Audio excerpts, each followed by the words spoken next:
Wall Street. Money never sleeps. Wall Street. Money never sleeps.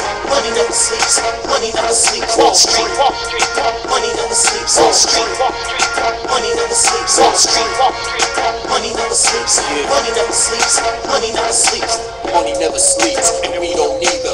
Don't hate me, cause I'm an overachiever. Buy low, sell high, that's the motto we live by.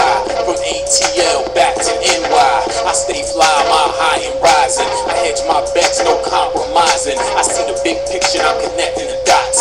Real life monopoly, I'm buying city blocks. It's a cold world, it's about to get colder. Got a chip on my shoulder, the size of a boulder. Stay out my way, don't play with my money. What you smiling at ain't a damn thing. Wall Street. Money never sleeps. Wall Street.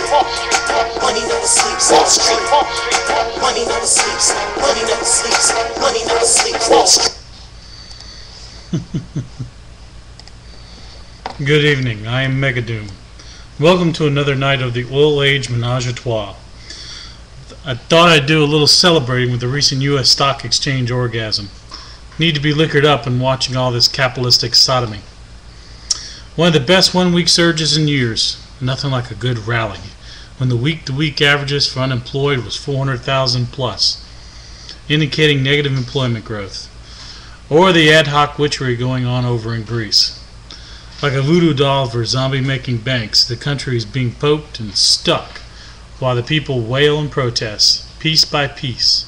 Everything is being sold off. Won't even come close to recovering from the imposed loan obligations. My advice to Greece: default and bring the whole damn European Union down when you do. There's nothing you can do about it anyway. Default.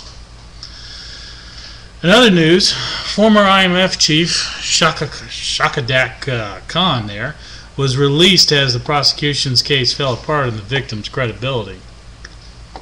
In my opinion, it was a financial ops mission to oust Khan and get Lagarde in there anyway. Now there is a disturbance inside French politics for sure. Sacre bleu.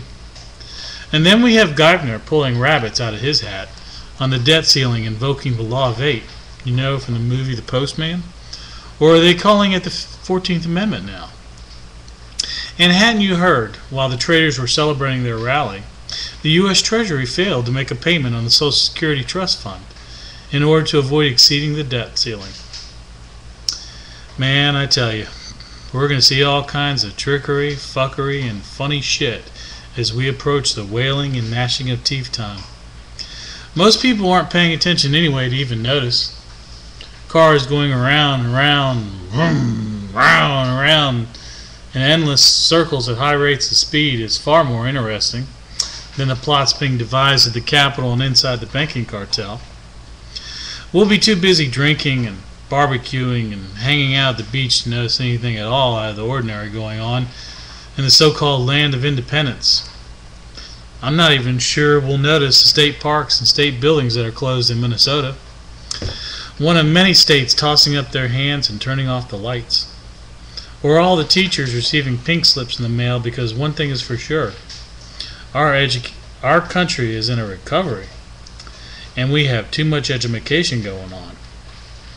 The fact Brad is getting married and Arnold Schwarzenegger is getting divorced is far more interesting. Like, oh my God! And fires are still burning away in New Mexico. Firefighters are reporting unusual fire behavior. So now even the fire is behaving unusual. Fits the mood the planet seems to be in, don't you think? Los Alamos hasn't caught fire yet, I think and hope. So maybe local residents won't have to bleed from their gums tomorrow. No respite from the monsoonal scale precipitation raining down over the flooded Missouri watershed. I'm watching for those damn underpinnings and downstream the nuclear water world we have. Certain disaster would only need a easy tipping point.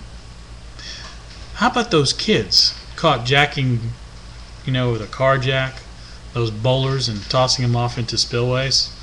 Maybe that'll do the trick. I was dumbfounded when I read a report in Japan where a student field trip for tea leaves came back with cesium radiation contamination. That's in Tokyo, too. The idea of kids running around playing with radioactive tea leaves while they're in school was just too much. Definitely a facepalm moment. The outstanding neglect and carelessness coming out of the Japanese government is enigmatic of what we're seeing in the rest of the world. Oy vey. Enjoy your barbecues this weekend, if you can.